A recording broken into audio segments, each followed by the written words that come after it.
जी news channel मध्ये सर्व प्रेक्षकांचं हार्दिक स्वागत। ताज्या घडामोडी पाहण्यासाठी जी न्यूज चॅनलला सबस्क्राइब करा। स्वप्न तुमचं दागिने आमचे। कर्जत शहरातील एक विश्वासार्ह सुवर्ण दालन म्हणजेच SC शेलार ज्वेलर्स। सोने चांदी आणि हिऱ्याचे दागिने मिळण्याचं एकमेव ठिकाण। शुद्धतेची हमी, नवनवीन डिझाईन्स, परंपरेचा आधुनिक स्पर्श, सर्व दागिने हॉलमार्क प्रमाणित। संपर्क SC शेलार ज्वेलर्स, मराठी मुलांच्या शाळेसमोर, बाजारतळ रोड, कर्जत। 88 88 54 65 65 आणि 90 96 94 78 11। अहिल्यानगर जिल्ह्यातील कर्जत तालुक्यातील खातगाव येथे समर्थ भक्त अशी राज्यामध्ये ओळख असणारे मोहनबुवा रामदासी यांनी श्री समर्थ रामदास स्वामी यांचा मठ बांधला आहे। अशा या सुंदर मठाला 12 वर्ष पूर्ण झाली आहेत। तसेच दास नवमीचा 22 फेब्रुवारी या दिवशी 343वा उत्सव साजरा होत आहे। या सर्व पार्श्वभूमीवर समर्थ भक्त मोहनबुवा रामदासी यांच्या पुढाकारातून खातगाव येथे श्री समर्थ रामदास स्वामी मठामध्ये विविध धार्मिक कार्यक्रमांचं आयोजन करण्यात आले आहे। करवरी पीठाचे शंकराचार्य यांच्या उपस्थितीमध्ये विविध धार्मिक कार्यक्रमांचा शुभारंभ करण्यात आला। यावेळी राम मंदिराच्या उभारणीच्या कामाचा शुभारंभ शंकराचार्य यांच्या हस्ते विधिवत पूजा करून करण्यात आला। तसेच या मठामध्ये असणाऱ्या पादुका या शिवकालीन असून पुणे येथील इतिहासाचे अभ्यासक यांनी तसे प्रमाणपत्र यावेळी शंकराचार्य यांच्या हस्ते दिले।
खातगाव मठामध्ये श्री राम पंचायत आणि समर्थांच्या पादुका आहेत।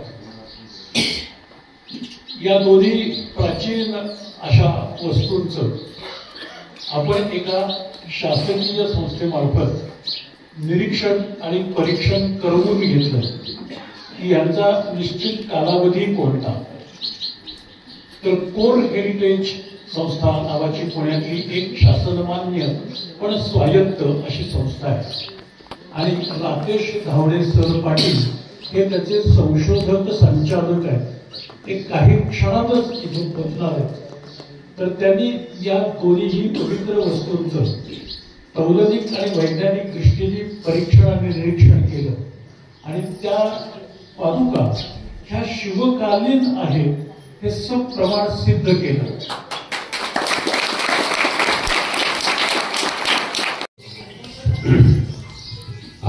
हा खूपच मोठा आणि आपल्याला अविस्मरणीय अशा प्रकारचा हा सुवर्णाचा क्षण, आणि तोही दासनवमी महोत्सवामध्ये अतिशय खूप चांगल्या दिवशी, चांगल्या वेळी.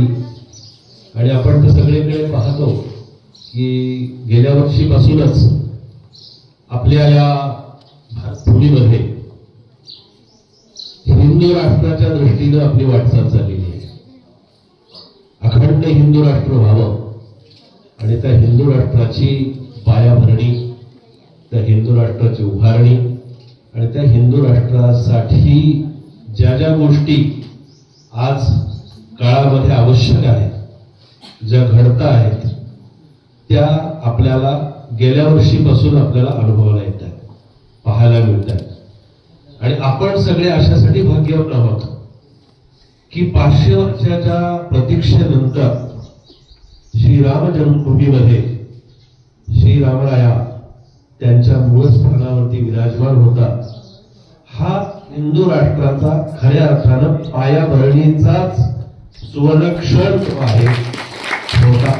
आणि तो आपण अशासाठी भाग्यवान आहोत की आपल्याला तो अनुभवायला मिळाला.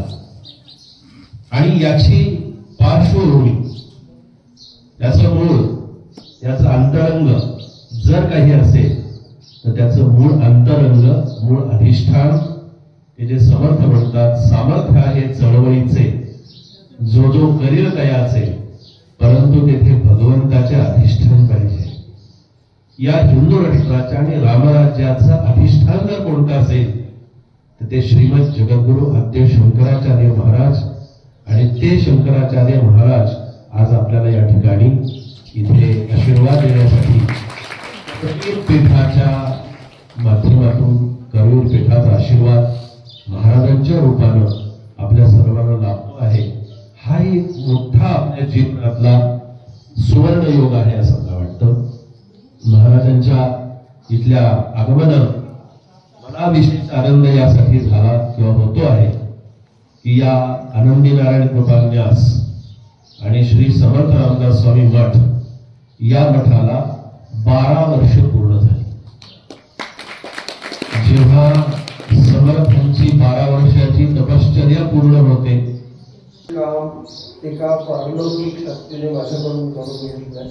मी माध्यम म्हणून त्याचा फक्त एक कार्यकर्ता होतो आणि ते काम सुरू केल्यापासून प्रत्यक्षात समर्थ रामदास स्वामींचा आदर्श संपूर्ण आयुष्यात चालू ठेवणारे संत मोहनबाबांच्या कडे येईपर्यंत हे काम कसं होत गेलं असं शब्दामध्ये सांगता येऊ शकत नाही. आम्ही फक्त काम सुरू केलं, मध्ये काही दिवस गेले आणि ते काम पूर्ण झालं इतकंच मी सांगू शकतो.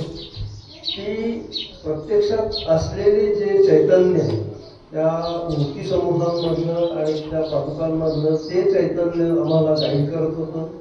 पहिले 3 दिवस त्यांच्याकडे फक्त बघून ध्यान धारणा इतकंच करत होतो. त्यानंतर त्या बोलायला लागल्या आणि मी ते शब्दबद्ध करत गेलो. वेगवेगळ्या शास्त्रीय कसोट्यांना उपयोगात आणलं आणि ते संपूर्ण शब्दबद्ध केलेलं मी मुलांच्या हातात दिलं. इतकंच काय ते माझं खात होतं. त्यापेक्षा वेगळं मी काही केलेलं नाही आहे. मी इतकंच बोलू शकतो. नमस्कार.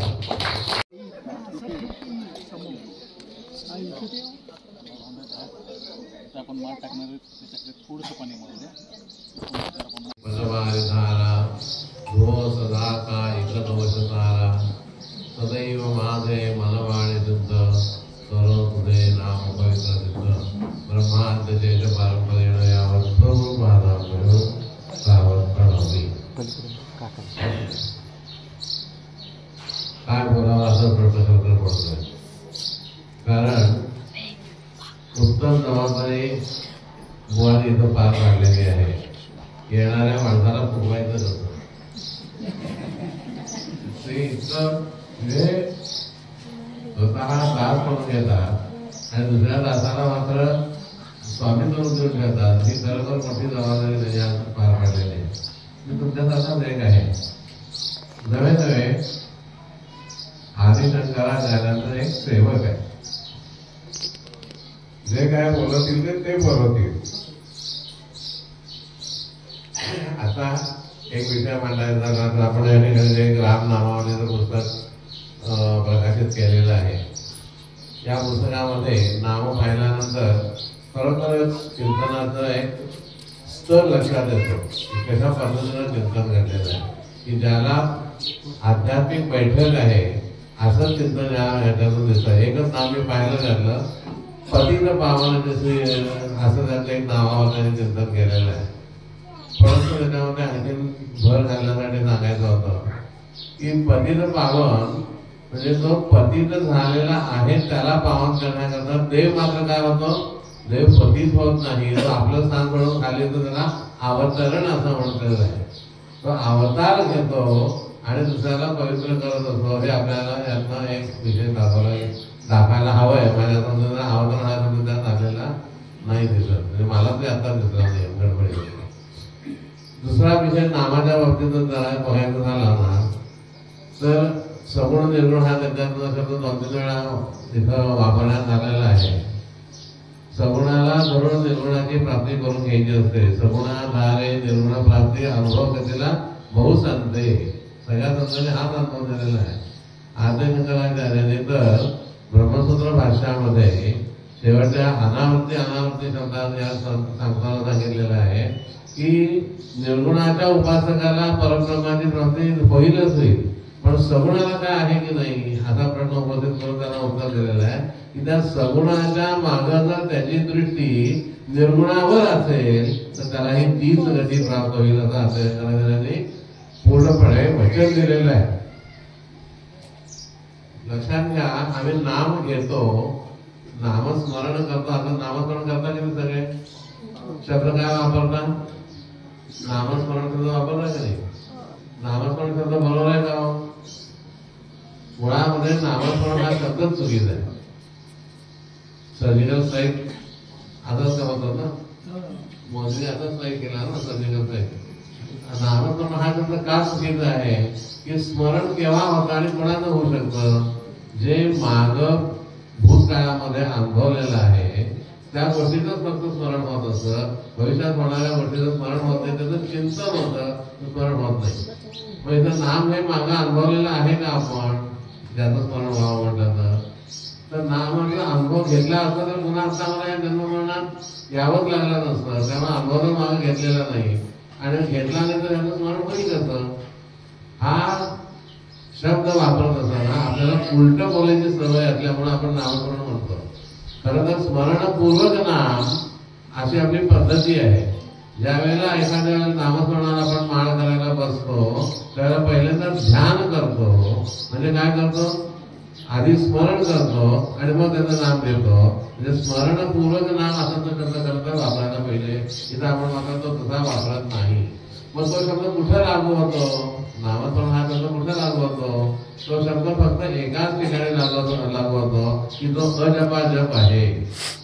अनेक जन्मापासून सोहम साधना ज्याला म्हटली जाते तिथं फक्त हा शब्द लागू होतो. अनेक जन्मापासून ती चालत आलेली आहे आणि आपल्या परब्रह्माची एकरूप होण्यानंतर ती संपणार आहे म्हणून त्याला तो हा शब्द लागू होतो. किती गोष्टी आता घडलेल्या प्रसंगातून आपल्याला बघायचं तर भरपूर गोष्टी सांगता येतात. थोडंसं घरामध्ये डॉक्टरला आपण बोलवलं पेशंटसाठी. पूर्वीच्या काळामध्ये काय होतं, व्हिजिटिंग डॉक्टर असायचे, घरी यायचे. आता ते डॉक्टर काय म्हणतात, दवाखान्यात घेऊन या. पण पूर्वीचे मात्र कसं करत होते, व्हिजिट देत होते. घरी बोलावल्यानंतर पेशंटचा सिरियसनेस पाहून आपण त्याला समजतो डॉक्टर पाहिजे तर त्याला इंजेक्शन द्या पण बरं होते.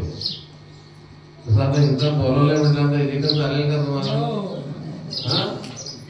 काय इंजेक्शनचा विषय असा आहे की इथं आता मी केलेली कृती आहे ही 100% चांगली कृती आहे. काय केली ते तपासून घेतलं, ते पुरातन आहे, सिद्ध झालं, हे फार चांगलं. पण ह्या लोकांचं काम आहे, आपल्या जगाचं काम नाहीये. कारण गीतेमध्ये चौथ्या अध्यायामध्ये श्रद्धावान लभते ज्ञान तत्व संयतेंद्रिय ज्ञानम लोकापरांत आचरणाने गच्छते असं सांगितलेलं आहे. आणि हे सांगत असताना त्याच्या पुढे श्लोक घातलाय संशयात्मा विनश्यती. संशयात्मा विनश्यती. आम्ही ज्यावेळेला ह्या गोष्टीवर संशय हे समर्थांना असेल का संशय ठेव ना विश्वास.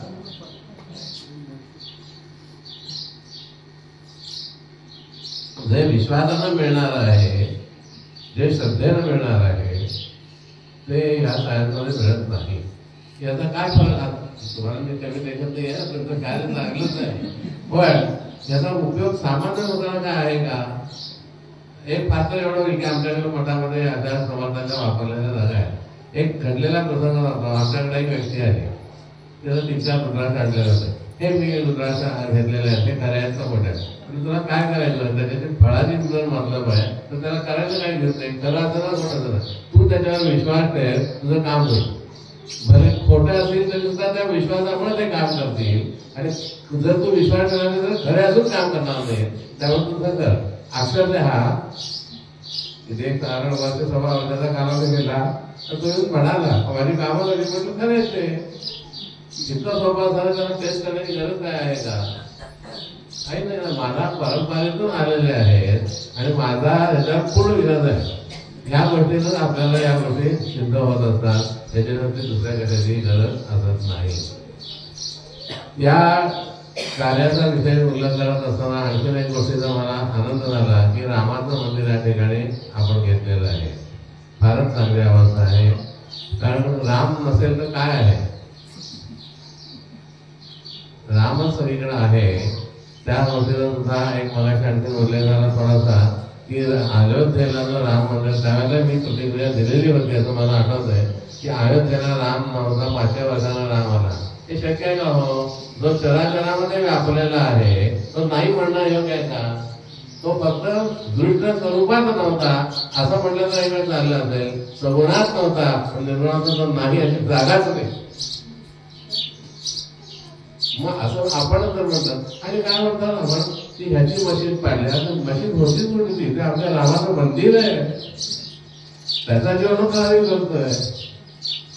हा विचाराचा एक भाग आहे की जिथं आपण त्याला इंग्रजीमध्ये पॉझिटिव्ह थिंकिंग म्हणतो. ते पॉझिटिव्ह थिंकिंग जर केलं तर या विचारांची शक्ती जी आहे ही विचारांची शक्ती ते कार्य करतं आणि ते कार्य आपल्याला महत्वाचं असतं. म्हणून पॉझिटिव्ह थिंकिंग हे सगळ्यांनी आपल्या मनामध्ये ठेवलं पाहिजे. असं होईलच तसं बस तसं मग असं होईल तसं नाही. हे तसंच होणार आहे हे ज्यावेळेला म्हटलं जातं ना त्यावेळेला त्याचं खरं फळ आपल्याला प्राप्त होत होतं. आता ज्या वेळेला आपण बघत होतो समाजाच्या बाबतीमध्ये आणखीन एक आपल्याला गोष्ट बघायला मिळते की ज्यांनी समर्थांनी ज्या रामरायाची उपासना सुरू केली त्या रामरायाच्याबद्दल काय पाहिलं? कारण उपासना सुरू करत असताना ज्या उपासना म्हणा भक्ती म्हणा एकदा भक्तीची व्याख्या केली गेलेली आहे की महात्म्य ज्ञानपूर्वकम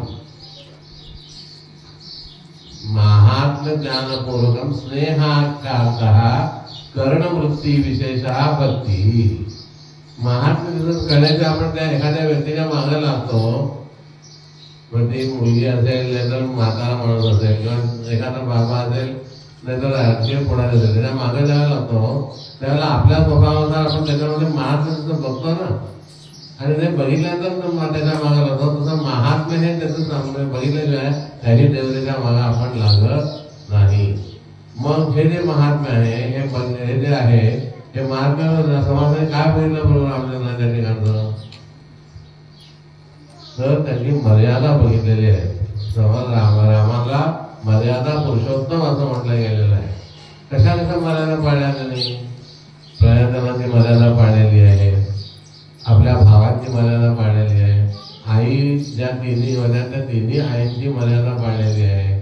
एवढंच नाही तर त्यांनी त्यांच्या कुलपुरुषाची सुद्धा मर्यादा पाळलेली आहे.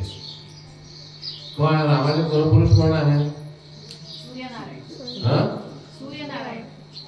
नाव काय त्याचं? कुलाचं नाव काय घेतलं जातं? रघुवंश म्हटलं जातं. म्हणजे रघुकुलाचे ते भूषण आहे. रघुकुलाची परंपरा त्यांनी पाळली. रघु म्हणजे सूर्य बरोबर आहे तुमचं, चुकीचं नाही आहे. पण पण तो शब्द योग्य तिथं जो अनुकूल आहे तो महत्वाचा आहे. ज्याची परंपरा त्यांनी पाळलेली आहे. सूर्याची परंपरा काय पाळली हो? प्रभू रामचंद्राने सूर्याची परंपरा काय पाळली आहे? एक पहा, सूर्य आता 14 जानेवारीला उत्तरायण सुरू झाला, म्हणजे दक्षिणेतून तो निघाला, उत्तरेला येणार आणि उत्तरेला 14 जूनला काय 14 जुलैला मला वाटतं 14 जुलैला तो पुन्हा तिथून निघतो आणि दक्षिणेला जातो. म्हणजे सूर्याचा प्रवास हा कुठे आहे? दक्षिणेपासून निघायचं आणि उत्तरेला जायचं आणि उत्तरेला निघून पुन्हा दक्षिणेला जायचं. या ट्रॅक मध्ये सूर्य फिरतोय. आणि प्रभू रामचंद्रांनी कुलपुरुषाची म्हणजे सूर्याची हे कधी केली? अयोध्येतून निघालेले आहेत आणि दक्षिणेला लंकेपर्यंत गेलेले आहेत आणि दक्षिणेतून निघून पुन्हा ते कुठं पोहोचलेले आहेत? अयोध्येला पोहोचले आहेत. भले विमानानं आले का कसे आले हे आपण विषय नंतर ठेवा, पण ते आलेले आहेत. असं जर आहे तर ही काय परंपरा केली तरी आपल्या कुलपुरुषांची परंपरा याही फिरण्यातून दाखवून दिलेली आहे. धर्मशास्त्रात शिकवलेले आहेत या परंपरा पाळायला सांगितलेल्या आहेत. आता एक विषय आणखी राहतो. आता नामांमध्ये मोठा मोठा विषय राहून गेला की सगुणाला ही सगुणामध्ये नाम असतं. निर्गुणात नाम आहे का? निर्गुणात नाम नाही आहे, सगुणात नाम आहे.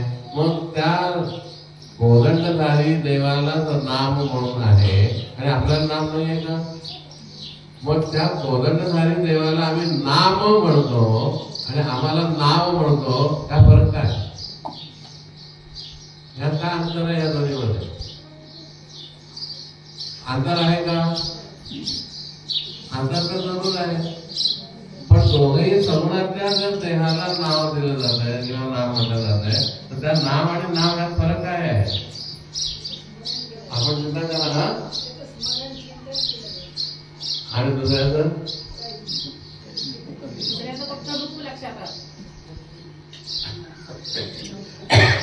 चिंतन करणारे चिंतन करतच असतात. करायचं असतं की बघा, पतीची मता अनुसरून वागे पतिव्रता अनायासे आपल्या हिता जागेली पाहिजे. माऊलीने सांगितलेलं आहे पत्नीनं पतीचंच चिंतन करायचं आहे. तिथं देव मी कुठल्या बाकीचे नाहीये. आता आवड पडणार असलच सुद्धा पती देव असा शब्द जर आहे तर त्या पतीचं चिंतन नाही का होणार? व्हायला पाहिजे.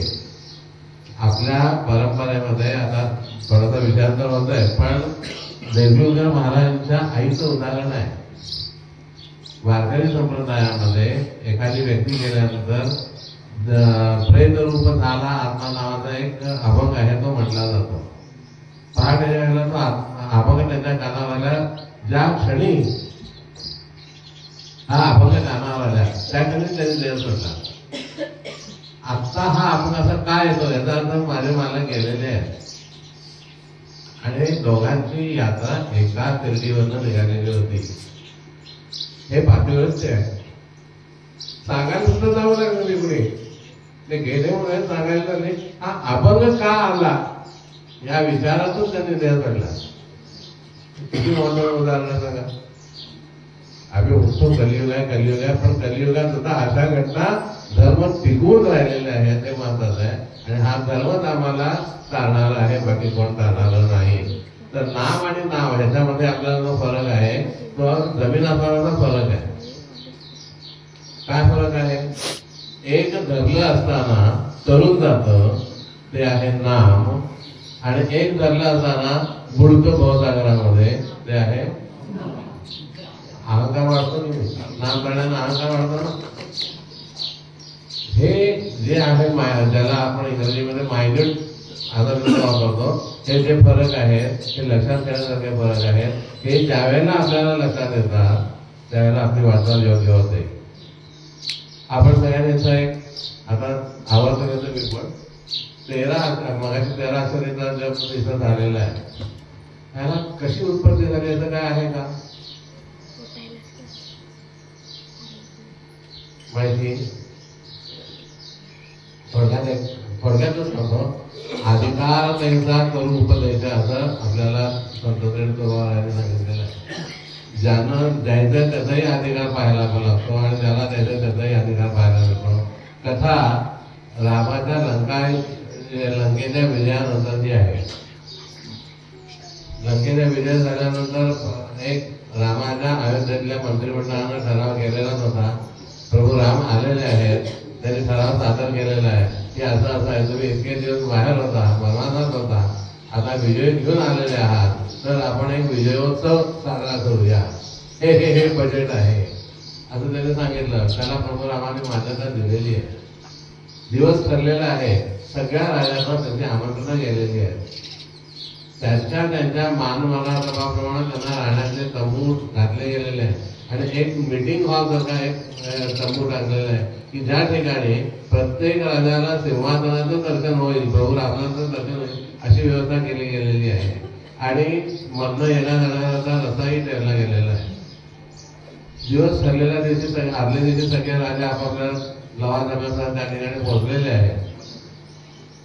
पोहोचल्यानंतर पुढे बघायची आसन व्यवस्था त्यांनी मांडलेलीच होती. त्यानंतर काय झालं, दुसऱ्या दिवशी सकाळी आपापल्या स्थानावर सगळे राजे विराजमान झालेले आहेत. प्रभू रामचंद्र सुद्धा आलेले आहेत. आता सभेला सुरू करायची, पण गुरुशिवाय सभा चालू कशी करायची म्हणून विश्वामित्रांची वाट बघत होते. तोपर्यंत दारावरला ललकारी आलेली आहे की विश्वामित्र गुरु आ रहे हैं. आता हिंदीमध्ये सांगतो तुम्हाला, आधी ललकारी आहे त्यावेळी त्यांनी संस्कृतमध्ये म्हटलेली होती, पण अशी ललकारी दिली गेली की येत आहे म्हटल्यावर सगळे राजे कान टवकारून ते बघायला लागले, डोळे फाडून बघायला लागले की कोणीकडनं येत आहे. तोपर्यंत ते ज्या रस्त्यानं येत होते त्या रस्त्याच्या बाजूला बसलेला एक राजा उभा राहिला नाही. बाकी सगळ्या राजांनी उत्थापन देणं हा आपला सन्मान देण्याचा एक महत्वाचा भाग असतो. सगळे राजे उठून उभे राहिले होते. एकच राजा मात्र बसून होता. विश्वामित्र इकडं असं बघत यायला लागलेले आहेत आणि त्या राजापुढे नेमके आले आणि त्यांचा राग मस्तकाला चढलेला आहे. रामा त्यांनी हाक मारली. राम बरोबर आपल्याला उभे राहिलेलेच होते, पळत आलेले आहेत विश्वामित्रांकडे. काय झालं? काय नाही म्हणाले, यांनी माझा अपमान केलेला आहे, तू ह्याला शिक्षा करणार का मी करतो. त्यावेळेला प्रभू रामचंद्रांना किती बॅलन्स माइंड असेल पहा तुम्ही. इकडं तर विजयोत्सव चाललेला आहे आणि इकडं तर शिक्षा करून त्याला डाग लावायचा आहे, काजळ लावल्यासारखं आहे. काय करायचं प्रश्न पडलेला होता. त्यांनी सांगितलं की काय नाही म्हणाले, मी ह्याला शिक्षा देतो पण हा विजयोत्सव पार पडू दे. ठीक आहे, काय देणार शिक्षा? विश्वामित्र विचारतात. त्याचा आवाज वरच्या पट्टीतला आहे आणि हे विचारतात काय देणार शिक्षा? त्याला मी मृत्यूदंडाची शिक्षा देतो, कारण गुरुचा अपमान केलेला आहे, मृत्यूदंडाची शिक्षा देतो. ठीक आहे, ते राजानं ऐकलं. आता राजाची अवस्था काय झाली? एक वचनी प्रभू रामचंद्र हे शिक्षा देत आहेत आणि तिचा मृत्यूदंडाची मरण जवळ आहे, लांब आहे. फक्त 4 दिवसांना देणार आहे, विजयोत्सव पार पडल्यानंतर देणार आहे. त्यावेळेला नेमकं सगळे राजे मौज मजा करायला लागले आहेत. करमणुकीचे सगळे चॅनल तिथं होते, खाण्यापिण्याचे सगळ्या वस्तू होत्या, बुफे ते सगळं होतं. जे त्यांना पाहिजे त्यांना खावा, जे पाहिजे करमणूक करावी अशा पद्धतीनं सगळं चाललेलं होतं. पण ह्या राजाला समोर वाघ बांधला आणि शेळी पुढे कोळी वैरण टाकलं तर ती खाईल का? तसं ह्या राजापुढं मरण दिसतंय. त्याला एवढं सगळं असून सुद्धा काही कशातही रस राहिलेला नव्हता. का? मला 5व्या दिवशी सगळ्यात जायचं आहे. होता 1 दिवस उलटला, 2 दिवस गेले, 3 दिवस गेले, पोटात काही नाही, सगळं असताना काही नाही. हे सगळ्यात वाईट आहे की नाकातनं वाद येतात पण काहीच नाही, जात नाही. काय करा, हे सगळ्यात वाईट असतं ना. आपण बघा जरासं वडापावाचा कुठेतरी वाद झाला तर सांगतो का? लगेच त्या गाड्याचा आग्रह येतो का नाही? तर इथं तसं झालं. त्याला आता खाता जर काही होईना, तोंडात इच्छा सगळ्या गेलेल्या आहेत. काय करायचं? मरण आलेलं आहे, मृत्यू साक्षात समोर उजाड आलेला आहे, 5 दिवस उजाडलेला आहे. प्रभू रामचंद्र पहाटे नेहमी उठत होते. किती वाजता? प्रभू रामचंद्रांची जी दिनचर्या बघण्याचं काय, पहाटे 3ला ते उठत होते. उठल्यानंतर काय करायचं? समुद्र बसण्याची म्हणायचं, कलाकार म्हणायचं आणि शेवटी आरशामध्ये तोंड पाहायचं. का आरशामध्ये तोंड पाहायचं? आपल्यालाही करण्यासारखी हे दिनचर्या आहे की करायला पाहिजे. खरं तर धर्मानं सांगितलेले आरशात तोंड बघा. का बघा? दिवसभरात एखादा काही वाईट प्रसंग घडला, कुणाचं तोंड म्हटलं बघितलंय म्हणायची पाळी येऊन आपलं तोंड विकून घेईल का? एवढ्या करता सांगितलेलं रामाने तिथं त्याने सगळं आपलं स्नान आवरलेलं आहे, स्नान संध्याकाळी वाचन केलं, पूजापाठ केलेलं आहे आणि दरबारावर येऊन बसलेले आहे. लक्षात आलेलं आहे की आज आपला 5 दिवस आपल्याला राजाला आज शिक्षा द्यायची आहे. त्या राजाला त्याने लंकारी दिलेली आहे. तो राजा तिथे कसा कसा आला आल्यानंतर त्याने चार्जशीट वाचून दाखवलं की तू असा गुन्हा केलेला आहे, या गुन्ह्याला मृत्यूदंडाची शिक्षा आहे, तुला काही तुझं म्हणणं मांडायचं आहे का? आपल्याला मायाचं पद्धत पाहिजे. तसं त्याला विचारलं काय बोलतोय, काय बोलायला तोंडात शब्द याला काय पोटात काही बोलणार नाही. त्यावेळेला रामाने म्हणाले मी क्षत्रिय आहे, तू क्षत्रिय आहे, क्षत्रियांचा नियम आहे, मी रथावर आहे, तू रथावर कर आणि जर मला तुझ्याशी जरूर तुला मृत्यूदंड देता येईल. हा इतका गलितगार झालेला होता, त्याला कुठलं रथावर दुसऱ्याचं काय होतं काय माहिती नाही. तोपर्यंत प्रभू रामचंद्र सज्ज झालेले आहेत. हे बघितलं मात्र मारुतीराय त्या ठिकाणी आलेले आहेत. आणि त्या मारुतीरायाने काय केलं, मारुतीरायाने त्या राजाला उचलून आपल्या डाव्या खांद्यावर घेतलेला आहे. प्रभू रामचंद्राने बघितलं हा तर माझ्या पक्षाचा मोठा आता विद्युत झाला का काय, त्या पक्षात गेलेलं दिसतं काय बघणार, याचा स्वभाव कुठला आहे, पक्ष बदलणं पुण्या मारणं असं असतं ना मारुतीचं. त्याप्रमाणे त्याचा सगळा घोड्या मारतात त्याने पक्ष बदलला का त्याच्या डोक्यात विचार करताय. तोपर्यंत त्याने एक बाण काढलेला आहे आणि बाण काढल्यानंतर आता ते बाण सोडणार आहे. पण तोपर्यंत गलितगार झालेला तो राजा आहे, त्याचा डाव्या खांद्यावर घेतल्यामुळे उजवा कान हा मारुतीच्या तोंडासमोर आलेला आहे. मारुतीने त्याला आता 2 अक्षरी मंत्र दिला, अधिकार त्यांचा करून उपदेश. 2 अक्षरी मंत्र दिला. राजानं कसं तरी ते फुटफुटायला सुरू केलं. प्रभू रामांचा बाण निघाला धनुष्यातनं सू करत आला, पण तो त्या राजाला लागला नाही, मारुतीच्या पायाशी पडला. आणखीन आश्चर्य वाटलं रामाला, हा माझा म्हणतो आणि ह्यानं काय त्या राजाला सांगितलं की जेणेकरून माझा एक वाणी मला म्हणवता अहंकार कसा वाईट असतो, देवाला झाला तरी सुद्धा कसा असतो. मला एक वाणी एक वचनी म्हणवतात आणि माझा एक बाण फुकट गेला. आणखीन राग वाढलेला. अहंकारानं रागाची उत्पत्ती आणखीन होत असते. त्याप्रमाणे दुसरा बाण काढलेला आहे, त्याच्यानंतर शक्तीची योजना केलेली आहे आणि आता तो सोडणार. तोपर्यंत राजाला हुशारी आलेली आहे रामाचा आणि एक बाण फुकट गेला. त्याला हुशारी आलेली आहे. त्याला दुसरा बाण रावण आता सोडतो म्हणजे त्याने मारुतीच्या तोंडाजवळ आपला कान नेलेला आहे. मारुतीने आता त्याला 4 अक्षरी जप घेतला. अधिकार वाढलाय, पहिलीच आता 5वी झालाय ना. अधिकार वाढल्यामुळे त्याला अभ्यासक्रम वाढवलाय थोडासा. त्यामुळे तो राजा तो जप करायला लागलेला आहे, व्हायला लागलाय, करायला लागलाय म्हटलं व्हायला लागलेला आहे. तो मरणाऱ्या भीतीपोटी माणूस करत असतो. त्याप्रमाणे हे चाललेलं बघितलं. रामानं दुसरा बाण सोडला मात्र त्याच्यावर एका अस्त्राची योजना केलेली तो सोडला आणि तो बाण आता मात्र मारुतीच्या पायाशी सुद्धा आला नाही.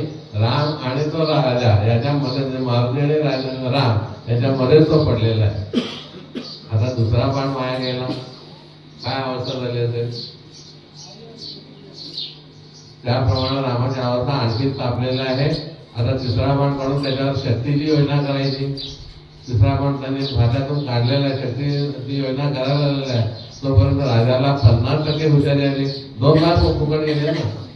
हुशारी आल्याचा परिणाम काय झाला, पुन्हा राजाला आता मारुतीच्या तोंडाची कान नेलेलं आहे. कान नेल्यानंतर मारुती त्यांना आता म्हणाला हे प्रकरण आता आपल्या आवाक्यात आलेलं आहे, याला जरा मोठा जप दिला पाहिजे. मारुतीनं त्याला 13 अक्षरी नाम दिलेलं आहे, सांगितलेलं आहे. आणि सांगितलं त्याप्रमाणे त्याला राजानं म्हणायला सुरू केलं. आता शक्ती असलेला तो बाण रामाच्या कोलंडमधून बाहेर पडला आणि रामाच्याच पायाशी पडलेला आहे. पुढे मारुतीपर्यंत मध्येच सुद्धा जाऊ शकला नाही. आता म्हणाला हे काय त्याने आता मला ब्रह्मास्त्राची योजना करावी लागेल. म्हणून प्रभू रामचंद्राने आता 4था बाण काढायचा आणि त्या ह्याला लावायचं, धनुष्यानं ब्रह्मास्त्र सोडायचं असा विचार केला. मात्र तोपर्यंत राजानं मारुती पुढे काम झालेलं आहे. मारुतीनं आता त्याला 32 अक्षरी जप सांगितलेलं आहे आणि 32 अक्षरी राजानं जप सुरू केला. कारण आता 75% जगण्याची आशा निर्माण झालेली होती. पण आता 32 अक्षरी जप करायला लागलेला आहे. राम आपला प्रयत्न करतोय, त्याला बाजारात बाण सुद्धा निघाला नाही. काय झालं, काय मारुतीने काय सांगितलं, 5 मिनिटं मारुतीने वाट बघितलेली आहे आणि राजाला खाली उतरवलं आणि परत कुठे गेलेला आहे, रामाकडे गेलेलं आहे का, बरोबर का. ऐकून छोटे आणारे सावधान मारुतीने मारुती पळत गेला का कसा जाईल पुढ्या पळत जाईल ना आडवायला पाहिजे बसत्याला आडवता आलं पाहिजे रस्त्याला इतकं लक्ष काय ह्याच्यात असलं पाहिजे तर गेला आणि गेल्यानंतर रामाने पाय झालेले रामाला पहिल्यांदा लाथाडलं पुन्हा तू उड्या म्हणून माझ्या पुढ्यात तुला काय आला लाथाडलं तरी पण ह्यानं पाय सोडले नाही आम्हाला म्हणाले नाटक करायचं होतं काय नाटक करायचं आणि कोणा याच्यावर मला सुचवला पहिल्या माझा कलाकार असतो ना त्याला मागून आणखी नाही कळ लावणारे कोण त्यांनी काय केलं त्यांनी आणि मी नाटक केलं की तुम्ही तुमच्या आयुष्यात किती जणांना वाचवलं जन्ममानाच्या फेऱ्यात किती जणांना वाचवलं थोडे लोक आहेत रावणासारखे आहेत कुंभकर्ण या लोकांना वाचवलं पण तुमचं नाव किती जणांना चालतं हे मला दाखवायचं होतं आम्हाला दाखवायचं होतं काय सांगितलं म्हणायचं पहिल्यांदा म्हणाले 2000 नाव दिलं घाबरलेलं होतं काय म्हणून 2000 सांगितलं काय काय राम राम राम राम राम राम राम आपण पहा कुठे विधीच्या ठिकाणी जायला सांगितलं की पहिलं तोंडात काय करतो राम राम राम राम म्हणून जातो की नाही तसं त्याला राम राम म्हणायला सांगितलं नंतर काय सांगितलं नंतर सांगितलं म्हणाले सीताराम सीताराम सीताराम 4 अक्षर दिलेलं आहे आधी सीतेला पुढं गेलंय आणि नंतर राम मागाय आधी योजना सुरू झालेली आहे पुढं काय केलं श्रीराम जय राम जय जय राम श्रीराम जय राम जय जय राम श्रीराम जय राम जय जय राम श्रीराम जय राम जय जय राम आता हे तिसरं झालं म्हणाले आणि पुढं काय केलं जेणेकरून मला संविधानाला बाण सुद्धा निघाला नाही काय केलं तर काय सांगितलं सांगतो म्हणाला जरा दम करा काय सांगितलं तर त्याला मी 32 अक्षराला दम सांगितलं असं कोणतं आहे सांगतो म्हणाले हरे कृष्ण कृष्ण कृष्ण हरे हरे हरे राम राम राम हरे हरे हरे कृष्ण कृष्ण कृष्ण हरे हरे हरे राम अर्थ असा आहे या गोष्टीचा की ज्याची ज्याची जी भावना आहे जी ताकद आहे जी श्रद्धा आहे त्या श्रद्धेनुसार जर तो करत गेला तर त्याला तुझं पूर्णफळ प्राप्त होतं श्रद्धाविरहित कर्म केलं तर त्याला काहीही प्राप्त होत नाही तेव्हा आपण कोणतंही कर्म करा गीतेच्या 17व्या अध्यायात श्रद्धात्रय विभाग योगानाम 17वा अध्याय आहे त्या अध्यायामध्ये असं स्पष्ट विभाग म्हटलेला आहे शेवटच्या श्लोकात अश्रद्धया दत्तन तपस्तप्तन कृतंजयत असंच इत्युच्यते पार्थ त्याच्यातच प्रत्यय श्रद्धेशिवाय जर काम केलं तर त्याचं कुठलंही फळ आपल्याला मिळते फळ निर्माण होते का निर्माण जरूर होतं पण ते आपल्याला मिळते ते अधर्माला जातं आणि अधर्मच फोफावतं एवढ्या करता जे काही कर्म करायचं आहे यांनी याकडे कोणतेही कर्म असेल ते सगळं श्रद्धापूर्वक करा आणि दान देताना सुद्धा श्रद्धा असेल तर द्या अश्रद्धा देऊ नका या गोष्टी सगळ्या लक्षात ठेवा आणि याप्रमाणे वाटचाल करा भगवंत त्याच्या कृपेने आपल्या सर्वांची ही नौका आहे या भवसागरातून पार व्हावी एवढीच प्रार्थना देवीजवळ जन्म करूया आणि आपण या ठिकाणी थांबू.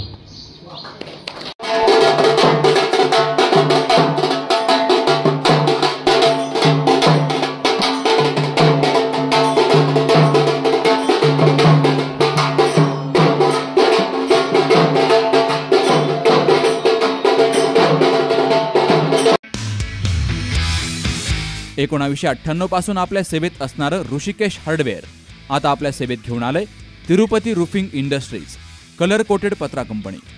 पत्रा, चॅनल, अँगल आणि शेडला लागणारे सर्व hardware material. Tata Durashine, AM, NS India, JSW Jindal, Kamdhenu, Apollo आणि इतर नामांकित कंपन्यांचे पत्रे. तर GD मल्होत्रा, मीनाक्षी टाटा, लक्ष्मी गोल्ड आणि इतर नामांकित कंपन्यांचे चॅनल, अँगल उपलब्ध. अपोलो, टाटा, जिंदाल, ओशिया आणि नामांकित कंपन्यांचे पाईपही उपलब्ध. हवी ती साईज, हवा तो कलर, सर्वोत्तम दर्जाचे शीट्स, परवडणारी किंमत आणि हो वेळेवर वितरण. तेव्हा आजच संपर्क साधा. आमचा पत्ता राशीन रोड, जिओ पंप जवळ, कर्जत, तालुका कर्जत, जिल्हा अहिल्यानगर. Proprietor Shinde brothers. 9595 71 71 29, 7507 74 70 48 आणि 9423 160 391.